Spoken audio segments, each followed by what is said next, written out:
Welcome, Welcome. Housewives of True Crime. Howdy doody. Oh, well, it's been a long time since I've seen you in the flesh and blood, like a whole. Yesterday, I Mm. left Texas. I still got the howdy, apparently. What do you I mean? don't think I've ever heard anybody say howdy in Texas, but you see it on Everywhere? everything. Yeah. Yeah, you Yeah, it's do. written on everything. I did a little shopping after I left you. You did. What did you get? Yeah, I had a little time to kill before I hit the airport. I got some taffy that says extremely hot taffy, and I thought it would be fun to prank someone with, but I ate one and it was delicious. It's like a hot tamale on Yeah, fire. that's what I was Not thinking. not mad at it at all. Yeah, just little Little stuff. Just did the stockyards. We came upon some place where they they are fans of the taxidermy in Texas. Oh, did you go down that little railroad place where we told you? Uh-huh. Yeah. My husband likes the squirrels that are playing poker. Yeah, those were probably my kids' favorite. Although my son said he wouldn't mind there's kind of a tiger lounging on a couch. He wouldn't mind that for his room. Oh gosh, Which no. that kind of scares me a little Cringe. bit. Yes. Yeah, cringe. Totally. I asked them when I went there once if it was real. Well, yeah, it is. I know they said it was. I thought for sure no, it wasn't. You guys, because seriously, there's like an elephant in there. I know, you guys. That's kind of a con for Texas. Just Yeah, saying. kind of a con. Yeah. I know. Yeah. You do get y'all a lot in Texas, but not the howdy. Not the howdy. No. Well, let me tell you what else I got in Texas, people, because I crossed some suggestions off my list. Tabitha took me to Buc-ee's. She told me, I want to take you to Buc-ee's for lunch. And I was like, isn't that a gas station? Because that's what I was under the impression. I thought it was like a Flying J, which if you are familiar with a Flying J is like a gas station, but with a lot of like extra souvenirs. I enjoy it, but I don't want to eat lunch there. Okay. Anyways, opened my eyes. I got my first Buc-ee's experience, and I got my kolache. Yes, she did get a kolache also. I got two kinds, people. Were they so good? Yeah, they were good. I know. Yeah. She also got to experience Buc-ee's on a weekday because we went on a Monday, and there was minimal people because I told her on the weekends it is jam-packed. I mean, it's nuts.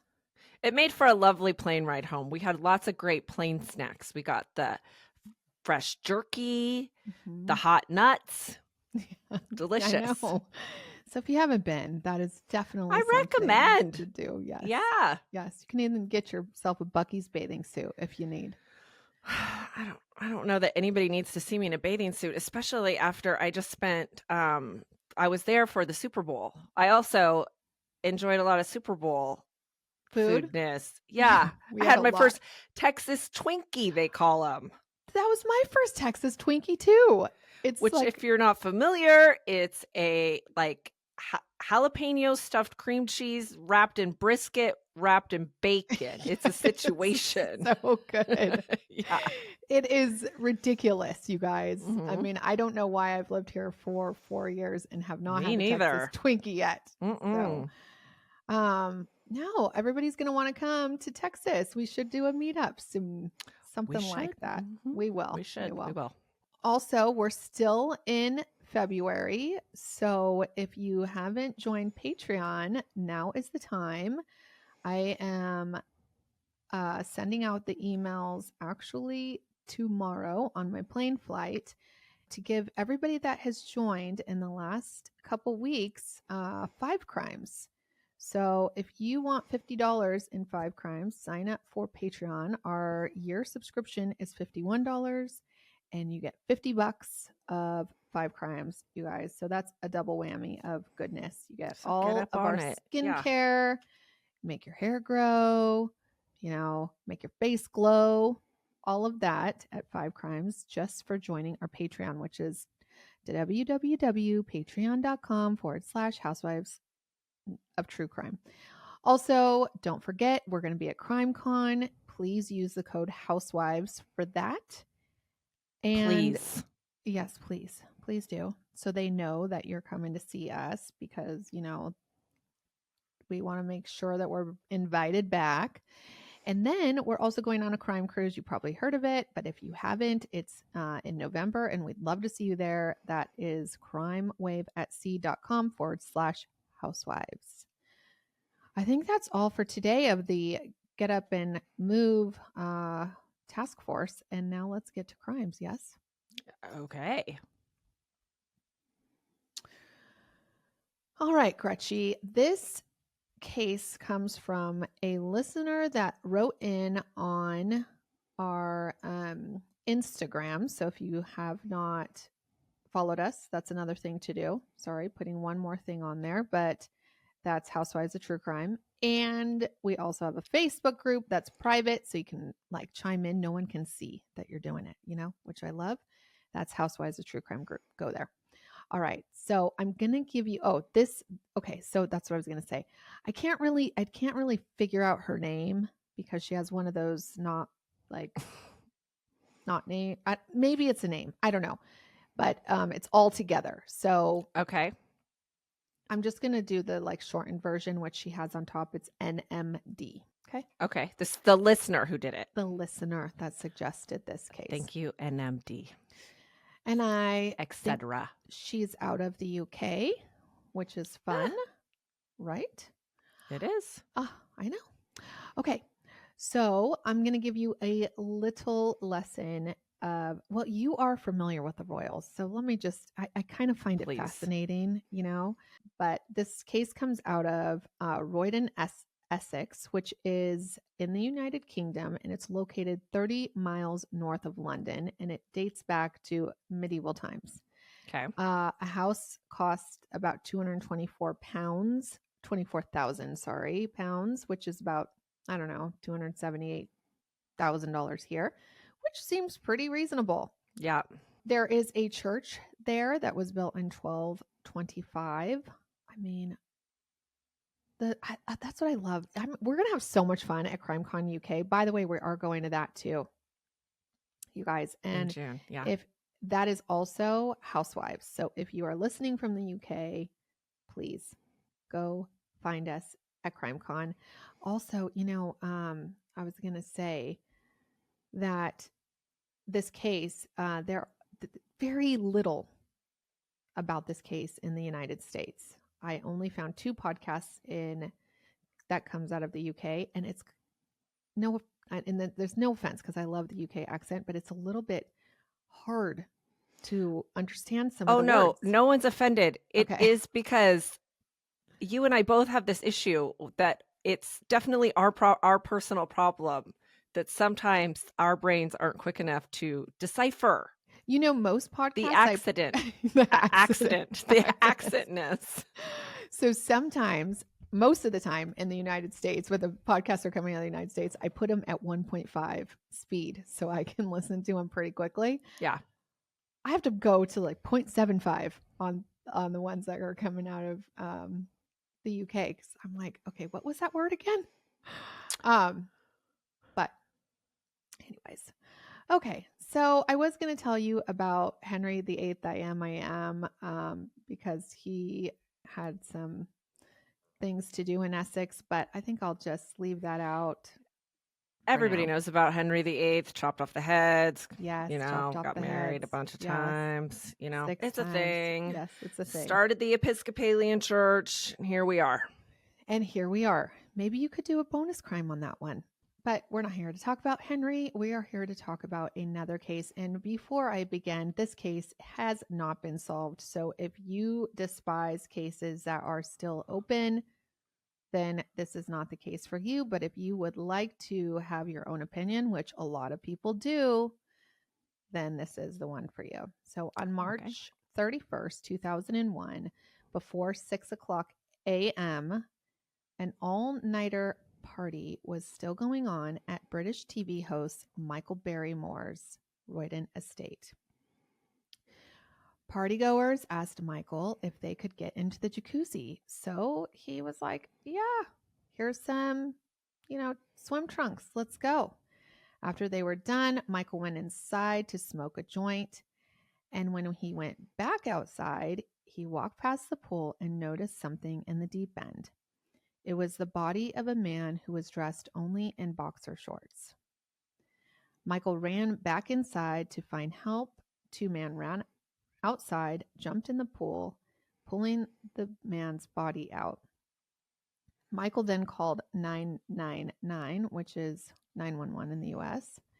And I am going to play this clip for you now of the 911 call. Okay. What do you want that to be? Number 4, 5155, Royden, Essex. Alright, we'll get that on my phone for you. Burned in the pool. Sorry? A fella's burned in the pool. Are they still in the water there? No, we've got them out. You've got them out. There's a party going on and someone's just gone out and banged them. I'll tell you what, mate, the first time being out in 4, it's like me kids every weekend. And you don't expect it, do you? Yeah, the toilets are being turned around now, so there's somebody out there ready. Yeah, they're waiting out on the main road, mate. Yeah, right. Yeah. I think the case is big, mate. Okay, so if you're like me and you have a hard time understanding accents, then I'm going to just tell you a little bit of what he said because I had 911 calls are hard in general, right, to understand, but then you could put the accent on top. So he says, a geezer's drowned in the pool. The operator says, right, I'm sorry. He says, a fella's drowned in the pool. And he says, are they still in the water? The caller says, no, we've got them out. And he says, you've got them out?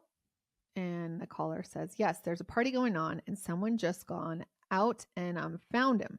I'll tell you what, mate, this is the first time ever I've been out in 4 fucking years. I have me kids every weekend and fucking hell, you don't expect it, do you? So there are mixed reports if this is Michael calling or another party goer at the party. Okay. Yeah. Just so you know. So the unconscious man was 31-year-old Stuart Lubbock. He was taken by ambulance to the Princess Alexandra Hospital in the nearby city of Harlow, where he was pronounced dead at 8:23 a.m. Police went to his parents' home and gave them the tragic news that their son had died as a result of an accidental drowning.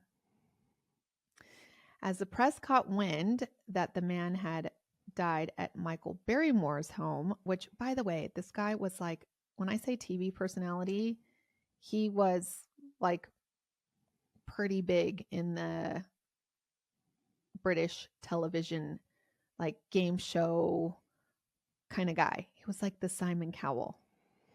Okay. That's huge. Yes, I know I was not familiar with him, but can we just backtrack for 1 second about that night? Shame on you, sir, whether it's him or not. I mean, you could at least be compassionate through them getting the body of someone out of your house. And then when you're decompressing with your mates at the pub, then I think that's when you go, fucking hell. I have my kids every weekend, blah, blah, blah, blah, blah. I know, he's like mad that this happened to him. Yeah. I mean, come on. That's all. Yes. Right. And then he calls him a geezer. I mean, is that that's a bad word? I'm not a bad word over here, but it's like means like an old. Maybe they mean it differently. They use the word that we would never use that rhymes with like hag that starts with an F for cigarettes over there. And that one always throws me for a loop. Okay, true. So maybe geezer is something else. And I mean, 31 years old, I would not be calling him a geezer. Oh, Jesus. Otherwise offensive as well. I know. Okay. So anyhow, press got, hold of this Michael Barrymore situation, and that this guy died at his house, and the assumption was that Stuart was gay. The reason was because 6 years prior, in 1995, had famously thrown his wedding ring down on stage while attending a drag show and declared, "I think I'm gay today." And also because Michael threw sex parties and he was gay. Oh, okay. He was married prior, then turned gay. I hope Maybe that always was wasn't the gay. first his wife. I mean, more power to you, Michael. But I hope that wasn't how his wife found out.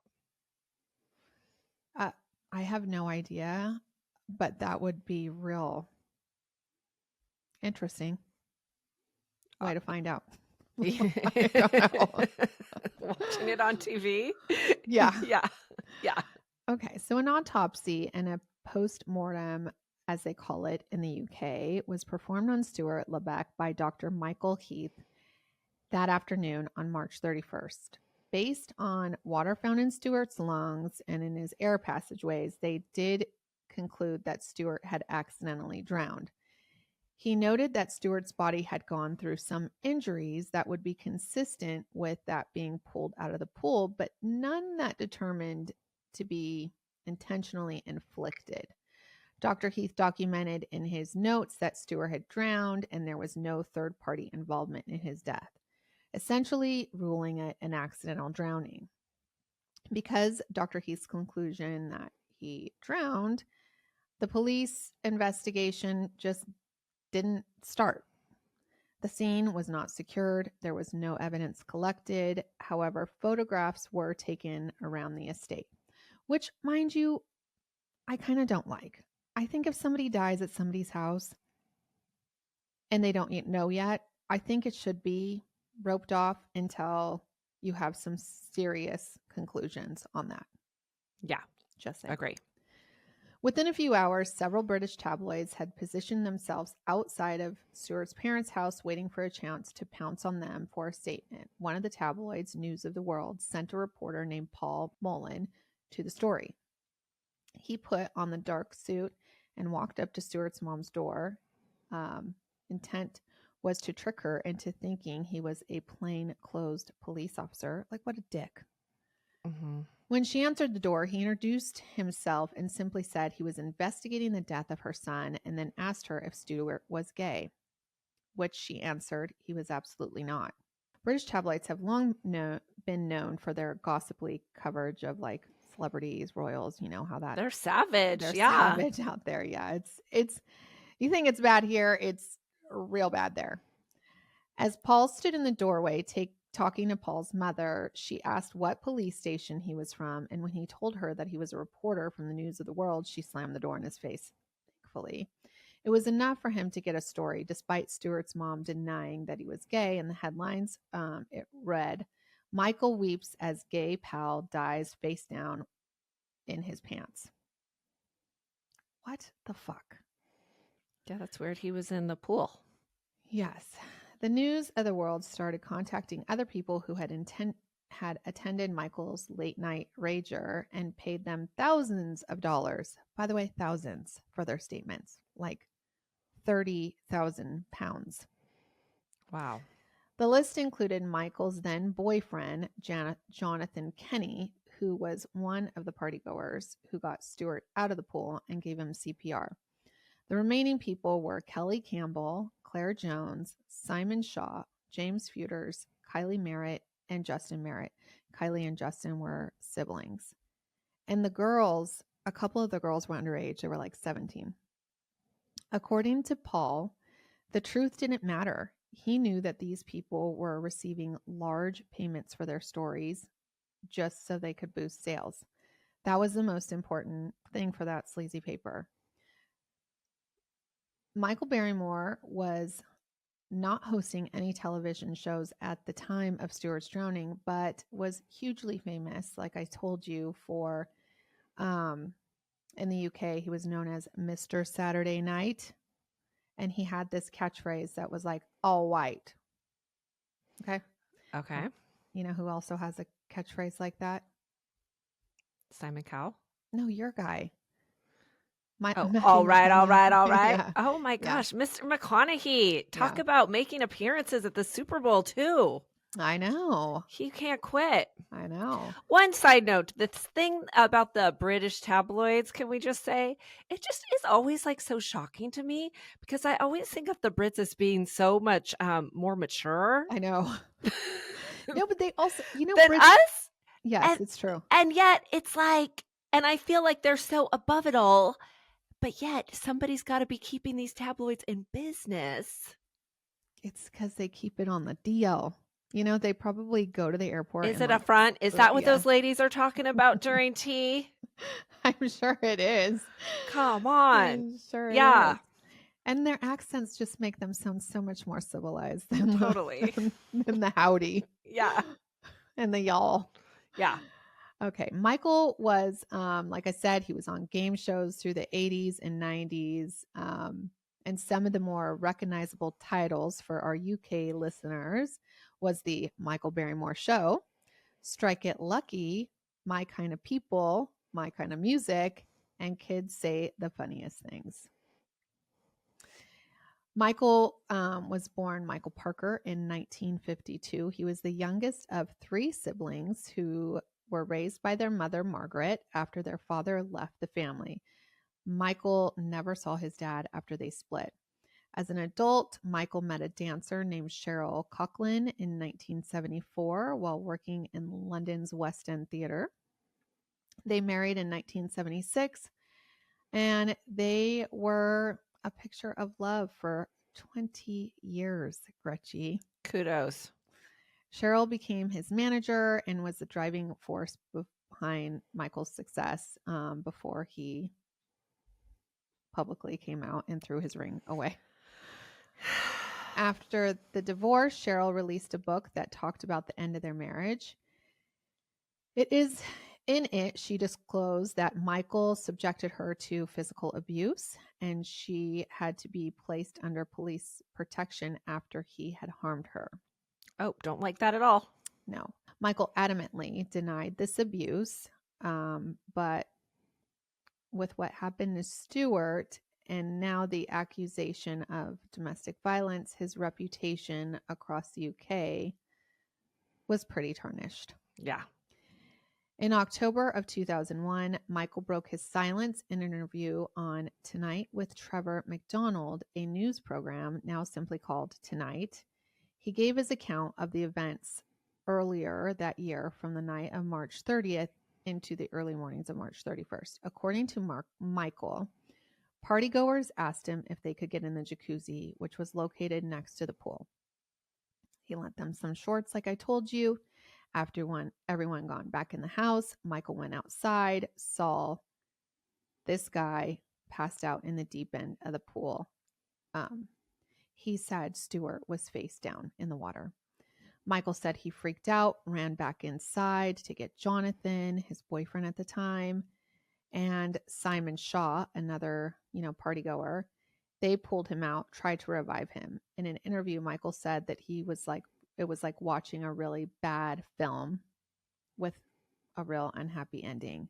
Michael also admitted that he panicked and then ran from the house before the first responders arrived. Which, by the way, he wasn't the only one that ran from the house before the first responders arrived. And it's his damn house. That's weird. That's weird. He further claimed that he didn't know Stuart personally, but he was at his house, his pool, and Michael said that he felt responsible for what had happened. Michael also addressed the tabloid headlines that reported that he had this wild gay orgy that night. He adamantly denied that. He said it was not a sex party and there was no orgy that he was aware of. Meanwhile, since this was such a high-profile case involving a celebrity, the coroner ordered a second, then third autopsy to be conducted on Stuart's remains. Dr. Heath, the first guy, had determined that there was no injury, just like the scuffs from being pulled out of the pool. Okay. The second autopsy that was completed by forensic pathologist Professor Chris Milroy, Dr. Milroy was not convinced that Stuart drowned or that he even died in the water. Water is a great way to get rid of trace evidence, and he indicated that Stuart could have been placed in the water after he had been killed. He noted that there were, what do you call that when like you get little red dots from being suffocated? It's called petechia.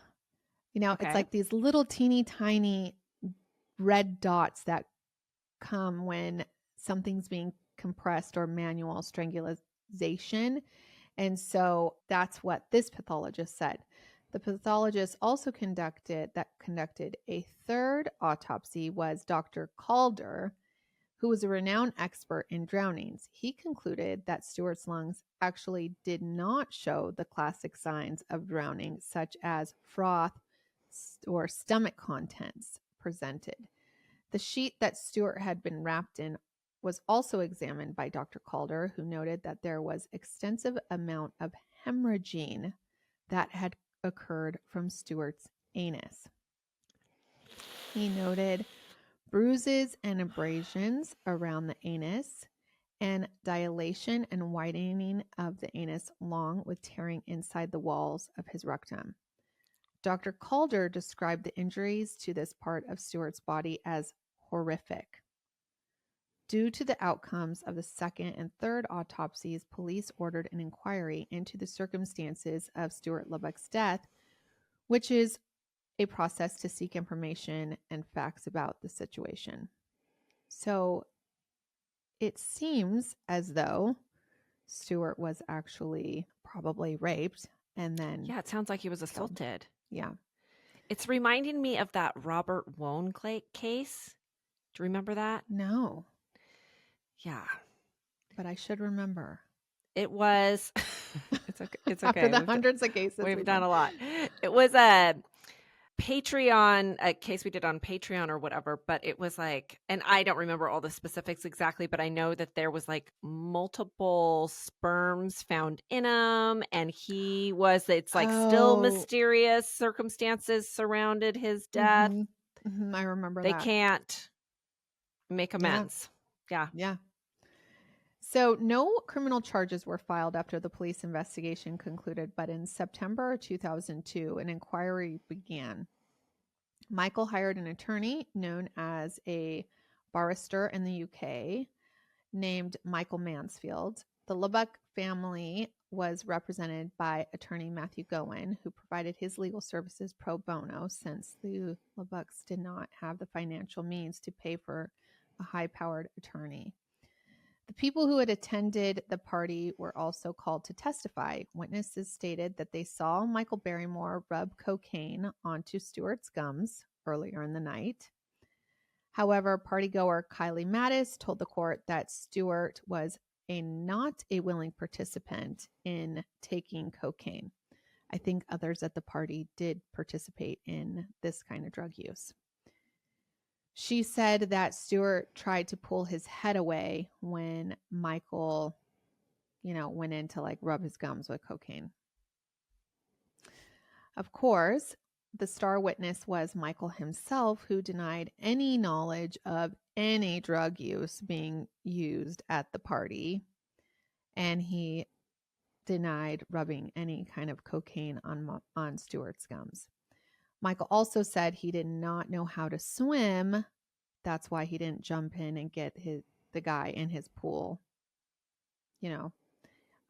But that has also been disputed by his ex-wife and a friend. They're like, no, he knows how to swim.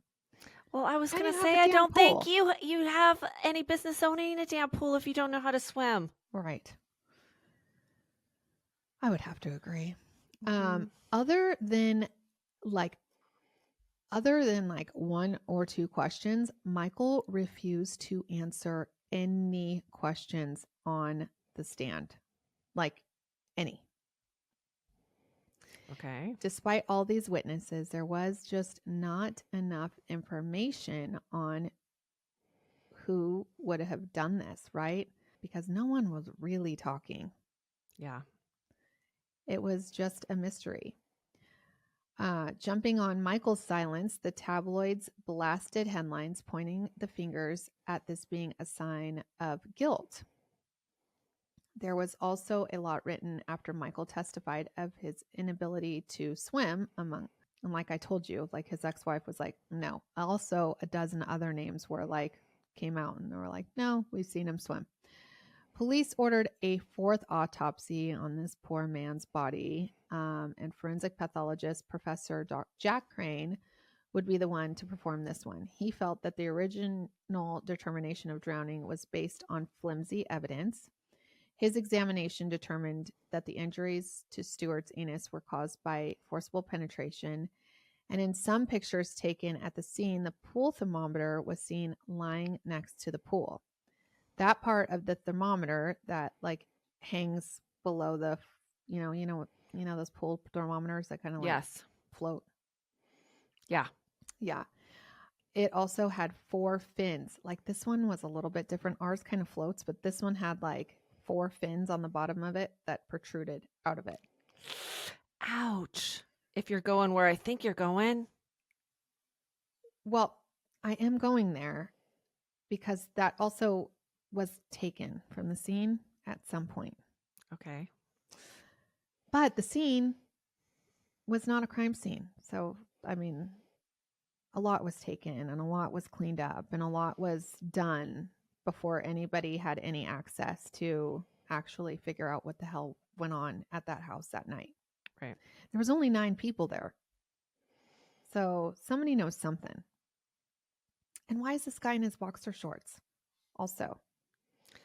Yeah, that is kind of, honestly, that kind of struck me when you first said that, because I would just assume like you're up, you're partying, you get in the pool, you do it naked.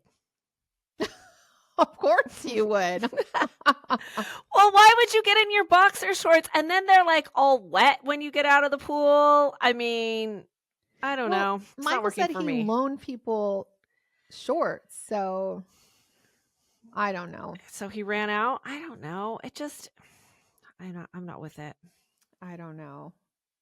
Okay, so when information of this 4th autopsy came out, Michael Barrymore denied involvement again and stated that Stuart's injuries could not have occurred at his own home. One problem was that Michael's version of the events is the surveillance footage showing Stuart leaving the Millennium Club. That is where Michael met him that night.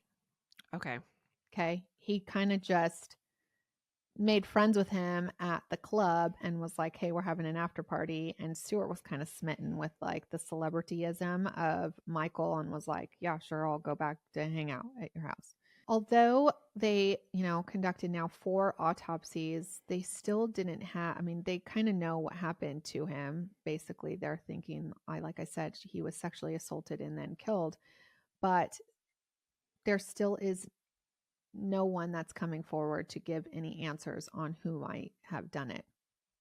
In December 2003, the police had an inquiry into the allegations about Stuart's injuries being inflicted in the hospital. Somebody had claimed that they had taken Stuart's body temperature with a thermometer at the hospital. Up his butt after he's dead?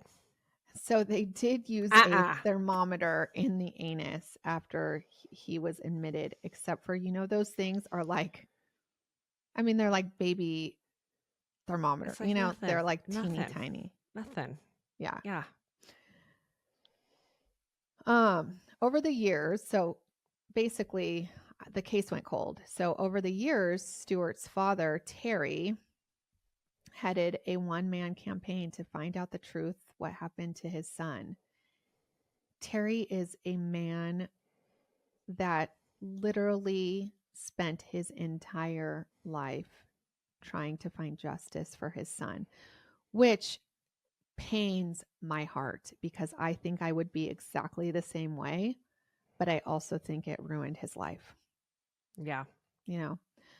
Local news was covering this story. Then Terry started appearing on, like he was like gung-ho. He's like, let's go. I need the public's help. He started appearing on dozens of interviews, pleading to see if anybody would come out and just say something, because one of those 8 people that were still alive knew something.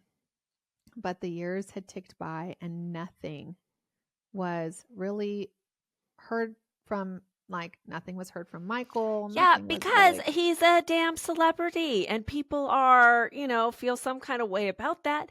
And this person who comes forward, they probably think this savage British press is going to come after them and Totally. never let them go.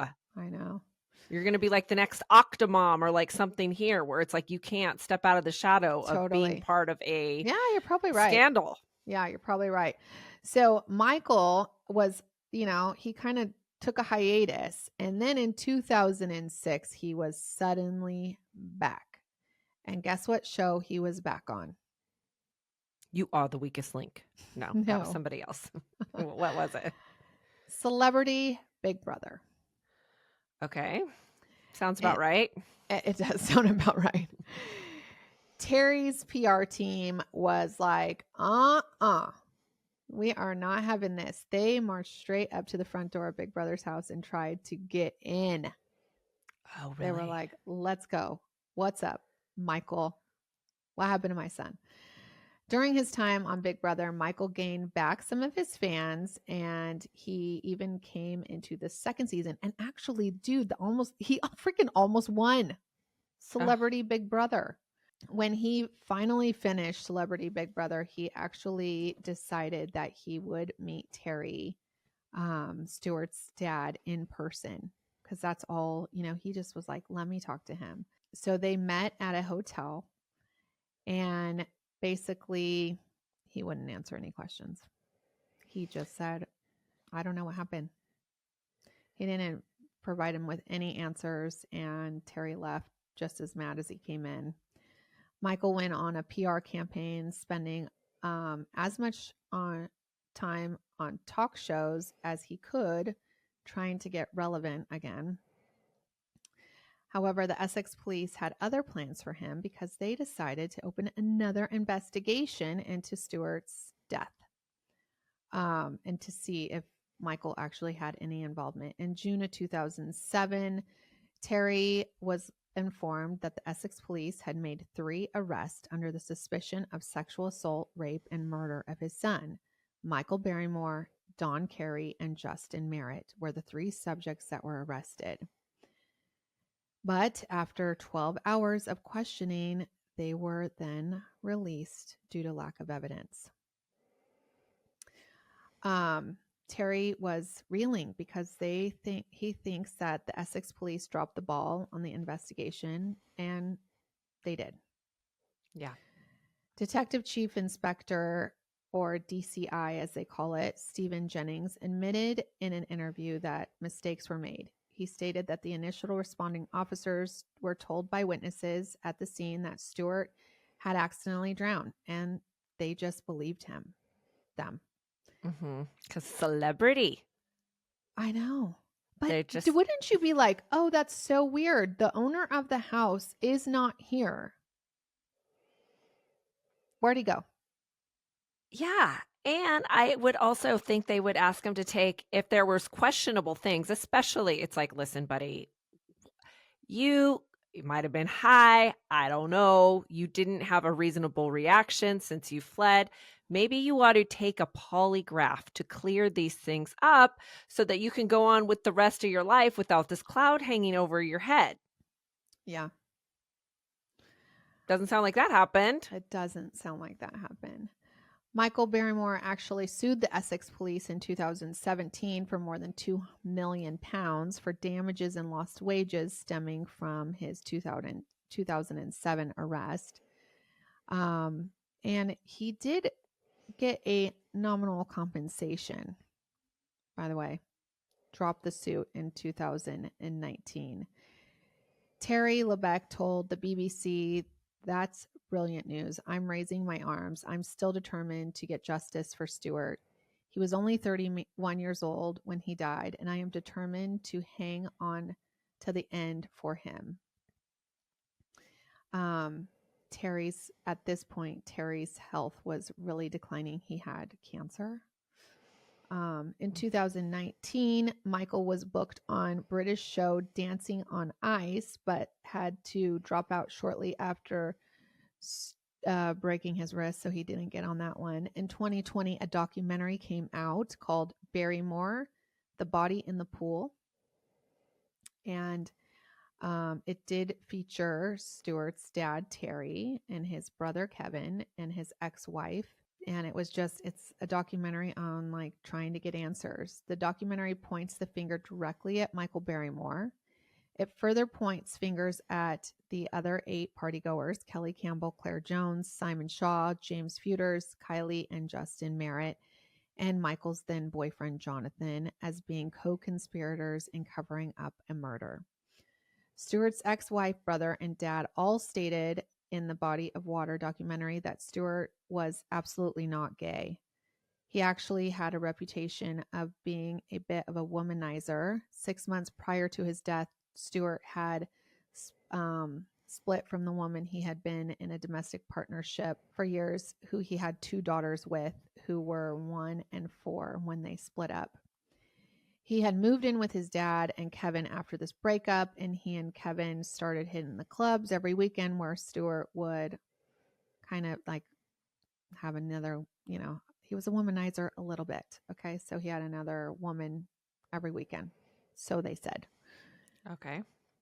There is some, there are people that have said that Michael was hitting on all the guys at the party, trying that to get, because by the way, Jonathan, his boyfriend, didn't come to the party until a little bit later. And so a couple of the guys said that Michael tried to kiss them or pull them into the room.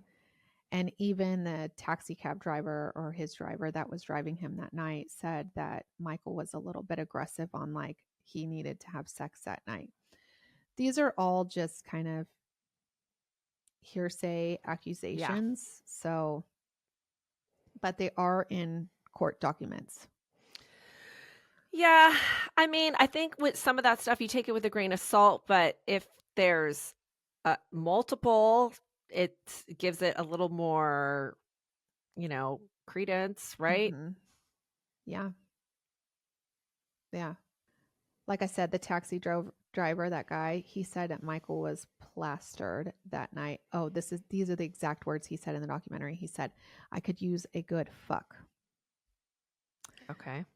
The documentary interviewed all of the pathologists to talk about their findings. They also stated that Michael left the scene to avoid police and avoid media. I can see that a little bit, but not really. It's 6 a.m. or 5:30, 5:23, something like that. Like, are you really that worried about media at that point? I think that shows a real character flaw. Yeah. And just like if that's the same person that was on the 911 call, I mean, your first thought should I think it was his friend. Maybe it was his friend. Yeah. But yeah, your first thought should be the emergency at hand, and all of that comes secondary. But let's say you did panic and run away. That is also something you could clear up, but you can't clear it up by not talking. Right. That looks like you're just hiding something, that there is nothing to clear up, that you ran because you were afraid of what was going to be found out. Yeah. The documentary came out in 2020, and the Essex police had appointed a new investigating officer after this documentary and hoped that there were some new witnesses to come forward. There was also a $40,000, I say dollar, 40,000 pound reward being offered for any information that leads to an arrest and conviction for the rape and murder of Stuart Lubbock. And guess what? In March 2021, there was another arrest made because somebody did come forward after the documentary. Ah, okay. This arrest was made in in March This person was never named. They held this person and then released them on bail. And then by August of that same year, the charges were dropped. All it said it was a 50-year-old man, and there was insufficient evidence to reach the level of a realistic chance that this person would be prosecuted. Probably because somebody heard something right along the way. And I just don't think that's enough to get a conviction. There's not any evidence. I think it's pretty miraculous that there were so many people at the house and nobody slipped up. Well, they're hoping still to this day that somebody will talk. Maybe there's somebody in the United States that knows something and is not afraid of the British press and has come over here and knows exactly what has happened, because I'm telling you, there's only 2 podcasts on this out. It's not a story that is well known here. So maybe somebody knows something. Unfortunately, Stuart's dad will never be able to see the truth in living flesh because he died of cancer in September of 2021 at the age of 76 years old. And like I said, he really fought to the very end to find justice for his son. And I think it literally was part of the reason he got cancer, because the stress of it was too much, man. Yeah. And I just think to myself, like,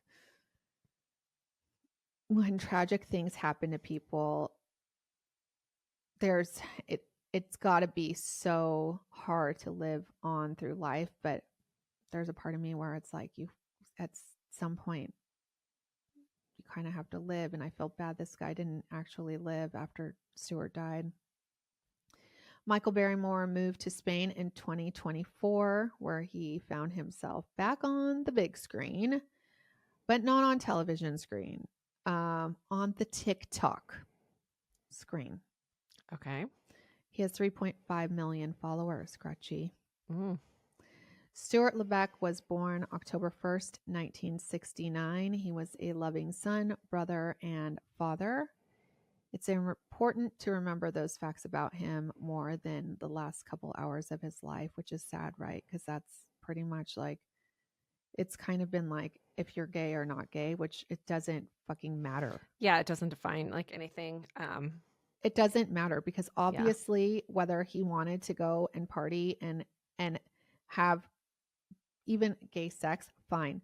But like, this no, it's only like that. even relative to the case, because it's like whether he would have likely, been there for that, or it kind of, if he really, wasn't, then it increases the likely chance he was assaulted, right? Yeah. That's the only reason why the sexuality is like relevant. Right. Stuart's headstone reads, "Rest in peace and dignity, Stuart. Missed by everyone who knew and loved you." And I agree. There's no obituary that we could find, because I was trying to find that. But rest in peace, Stuart. I hope one day somebody in your family will have answers, but I'm not sure that they will. Holding out hope. If I would think that if he was on Big Brother, one of the other people on the show, you know how they like break them down and then they get them to say, I know. Tell me what really happened. I don't know if I know. I think Terry thinks that Michael knows what happened to him. I don't know. Like, I think that there could, at one point, one of the girls went to the bathroom and she did see a couple guys in a bedroom. And when she came out of the bathroom, I think the bedroom door was closed. I don't know. Like, it could have been multiple of those guys that did it. I don't know. It could have been one of them. It could have been one or multiple, or I don't know. Well, we'll have to talk about what people think of it at UK Crime Con. Right. And you know what? If you are in the UK and you have some information, because I'm sure you do, because you've heard all about it and you have heard little people talk about what they think. We would love to know. Yeah, skip the Right. police. Just come to our booth. Just kidding. Right.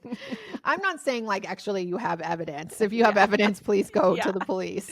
Yeah. But I'm just saying like Rumorville, like Yeah. we love to like hear what people the are theory saying. is. Yes. The Yeah. theory behind it, because everybody has one. But thanks for that case. We will see you in CrimeCon in the UK. I'm very much looking forward to that. That's actually our first time we'll see any of y'all, because that's in June 7th ish, around there, that weekend. And then next CrimeCon, Denver, and then the Bahamas. Mhm. Mamas. All right. Okay. And if you would not mind giving us a rating, if you love us, then we would love you back, because that's how Apple decides if they want to, like, showcase us, do something fun. So if you wouldn't mind just clicking that 5-star, writing a little something, we appreciate you. Clink, clink. Clink, clink.